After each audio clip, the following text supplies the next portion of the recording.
माताएं दोस्तों, आने वाली वट सावित्री व्रत के लिए आप सभी माताओं बहनों को ढेर सारी शुभकामनाएं।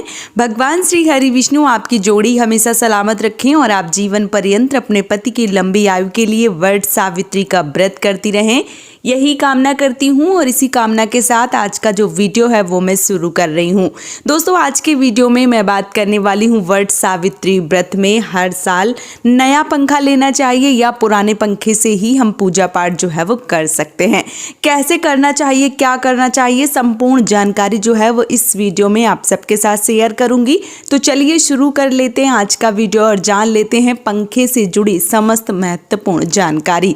सबसे पहले बात करूं वट सावित्री व्रत की, तो आने वाली 26 मई को दिन सोमवार को पूरी विधिवत रूप से वट सावित्री का व्रत किया जाएगा। ये जो व्रत है इसमें जो भी हमारे धर्मशास्त्र हैं उसमें सब में वर्णन मिल जाता है। और आपने कई बार ऐसे कहते हुए सुना होगा कि जो पतिव्रता स्त्री हैं वो है सावित्री माता। तो जो सावित्री माता हैं उन्होंने अपने पति की लंबी आयु के लिए और पति को यमराज के हाथों से वापस छीन कर लाई थी, तब से इस व्रत को करने की परंपरा है। जो सत्यवान थे वो सावित्री जी के पति थे और उनकी अल्पायु थी और वो समय से पहले ही भगवान के पास चले गए थे। ऐसे में सावित्री जी ने अपने हठता को चलते हुए मतलब एक तरीके से यमराज से लड़कर अपने पति सत्यवान के जो प्राण हैं वो छीन कर लाई थी। और तब से इस व्रत को महिलाएं करती हैं अपने पति की दीर्घायु की कामना को लेकर और संतान की प्राप्ति को लेकर। क्योंकि जो सावित्री माता है उन्होंने 3 वरदान मांगे थे यमराज से। पहला, सास ससुर की आंखें। दूसरा, सास ससुर के लिए जो धन किसी दूसरे ने अपना लिया था, उनका खुद का जो राज्यपाट है वो किसी दूसरे ने हथिया लिया था तो वो मांगा था। और तीसरा सबसे महत्वपूर्ण जो है वो ये मांगा था कि उनके पति से उनको 100 पुत्र की प्राप्ति हो। तो ये 3 वरदान जो है वो सावित्री माता ने मांगे थे यमराज से। और लास्ट में यमराज को जो सत्यवान है उनके प्राण वापस करने ही पड़े थे। इसलिए इस व्रत को अपने पति की लंबी आयु के लिए और संतान प्राप्ति के लिए किया जाता है। अब सबके घर की पूजा पाठ की परंपराएं जो हैं वो थोड़ी सी अलग होती हैं। किसी के यहाँ बांस के पंखे की प्रधानता है और किसी के यहाँ नहीं है। किसी के यहाँ चढ़ते हैं, किसी के यहाँ नहीं चढ़ते हैं। तो शुरू से आप कैसे करती चली आ रही हैं उस प्रकार से भी कर सकती हैं, या पहले आपको बहुत सारी चीज़ें नहीं पता थी, समय का अभाव था या जानकारी का अभाव था। अभी सोशल मीडिया पे बहुत सारी चीज़ें जो हैं वो डिटेल में मिल जाती हैं। जैसे आप मेरे ही चैनल पे जाएंगे तो आपको चने से, पंखे से, फेरे, हर चीज़ की डिटेल में जानकारी मिलेगी। तो जब हमें डिटेल में कोई जानकारी मिल जाती है तो फिर वो चीज़ें जो है वो हमें करने की इच्छा होती है। तो अगर पहले आप जो पंखा है, जो गांव की भाषा में जिसको बेना भी बोलते हैं, हाथ वाला जो पंखा है, वो अगर पहले आप नहीं चढ़ाती थी और अभी आप चढ़ाने का सोच रही हैं और आपको सारी चीज़ जो है वो अच्छे से समझ में आ गई हैं, तो आप पूरी विधिवत रूप से पंखा जो है वो चढ़ा सकती हैं। इस व्रत में बांस की डलिया, बांस के पंखा का विशेष महत्व होता है। अगर नहीं मिलता है तो कोई बात नहीं है, आपको पूजा पाठ जो है वो ज़रूर करना चाहिए। लेकिन यदि मिल जाता है तो जब हम किसी पूजा पाठ को करते हैं तो थोड़ा हमें अच्छे से करना चाहिए। अगर चीज़ें मिल जाएं तो लेना चाहिए और करना चाहिए।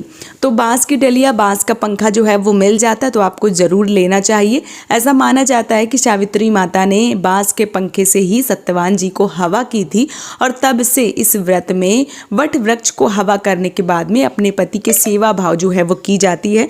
तो ये जो पंखा है वो जला जाता है।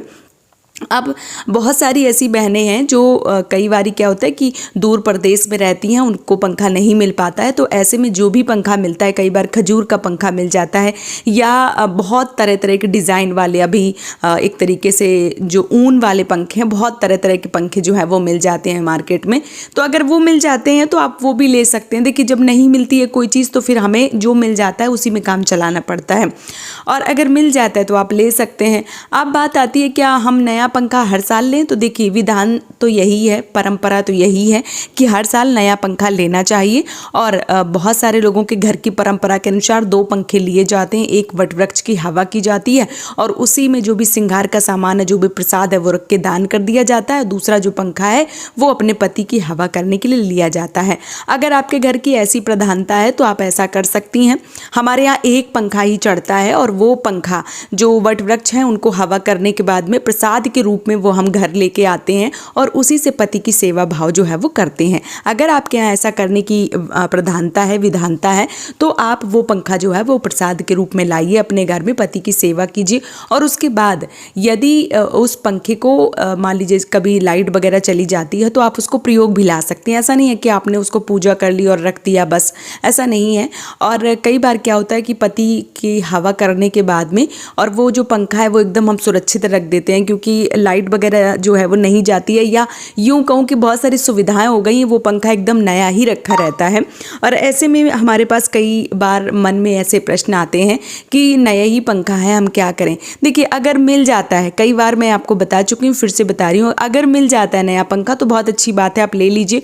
लेकिन अगर नया नहीं मिलता है तो आप उसी पंखे को धो के या गंगा जल छिड़काव करके आप उसी पंखे को फिर से ऐपन लगा के और पूजा पाठ में जो है वो शामिल कर सकती हैं। लेकिन बात आती है क्या हर साल नया पंखा लेना चाहिए? तो हाँ, प्रधानता यही है कि हर साल नया पंखा ही लेना चाहिए।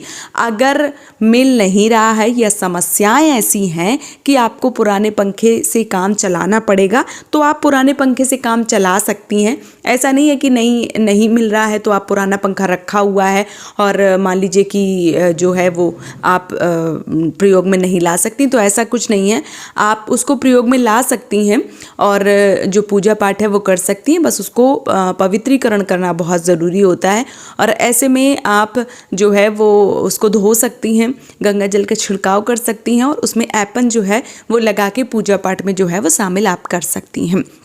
लेकिन अगर आप को नया मिल जाता है तो आप नया ही पंखा खरीदिए।